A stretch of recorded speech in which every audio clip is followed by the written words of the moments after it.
இன்றைய நாள் ஒரு சிந்தனை நிகழ்ச்சிக்கு உங்களை வரவேற்கின்றேன். இன்றைய நாள் ஒரு சிந்தனை நிகழ்ச்சியில் நான் சொல்லப்போவது 5 வருடத்துக்குள்ள நடக்கப் போகிற காரியங்களை பற்றி சொல்லப் போகிறேன்.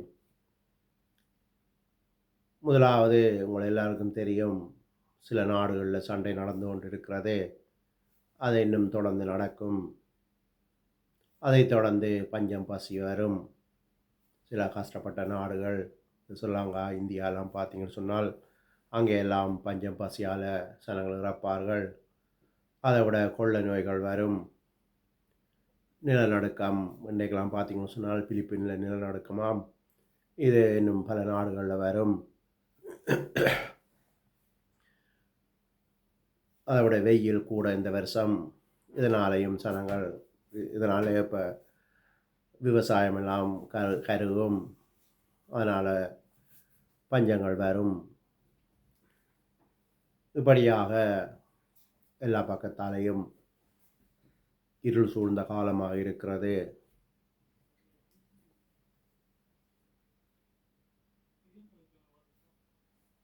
இதனால் 200 மில்லியன் சனம் 5 வருடத்துக்குள்ளே இறப்பார்கள்.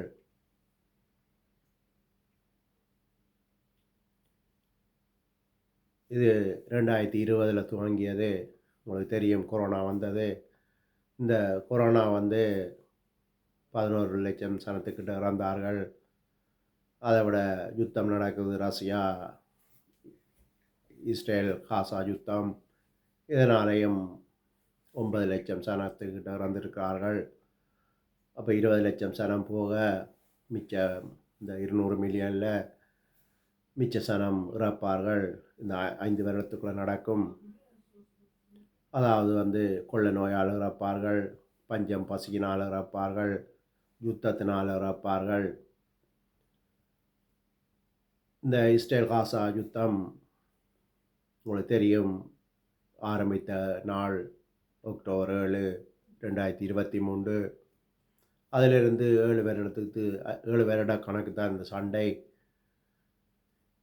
இப்போ முடிந்திருக்கிறது 2 வருடமும் 8 மாதமும் என்று நினைக்கிறேன். இன்னும் 4 வருடமும் 4 மாதமும் இருக்கிறது அந்த இஸ்ரேல் ஈரான் சண்டை, இல்லாட்டி இஸ்ரேல் லெபனான் சண்டை, இல்லாட்டி இஸ்ரேல் காசா சண்டை.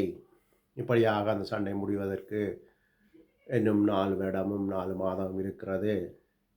அப்போ இந்த யுத்தம், பஞ்சம், கொள்ளை நோய், நிலநடுக்கம், வெள்ளப்பெருக்கு, இப்படியாக இதுகளால் தான் இந்த சனம் இறப்பார்கள். அந்த 4.5 வருடம் முடியத்தான் அணுகுண்டு போர் வரும். 4 வருடத்திலிருந்து 5 வருடத்துக்குள்ளே இந்த அணுகுண்டு போர். அதனால தான் இந்த சனங்கள் எல்லாம் இறப்பார்கள். 200 மில்லியன் சனம்.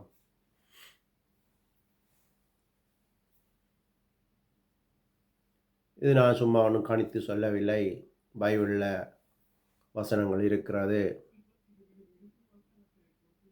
இந்த ஈரான் சண்டை துவங்கிக்கு முதலே இந்த சண்டை வரும் என்று சொல்லியிருந்தோம். அதுதான் 2 வருஷம் கழித்து வந்திருக்கிறது. இதே மாதிரி தான் எல்லாமே எங்களுக்கு தேவன் கொடுத்திருக்கிறார். அதை நாங்கள் வாசிக்கும்போது நாங்கள் அதை அறியலாம். எனவே நாங்கள் பொழுதுபோக்கு கழிக்கிற காலமில்லை இது. பைபிளில் வசனம் ஒன்று இருக்கிறது, தெரிந்து கொள்ளப்பட்டவர்கள் மூலம் அந்த கோவாக்கினை குறைக்கலாம்னு சொல்லி. அதனால் நாங்கள் நாடகம், படம் பார்க்காமல் நாங்கள் செபிக்கும்போது எங்கள் குடும்பமும் பாதுகாக்கப்படும், எங்கள் தேசமும் பாதுகாக்கப்படும், உலகமும் பாதுகாக்கப்படும். முழுக்க அழிவிலிருந்து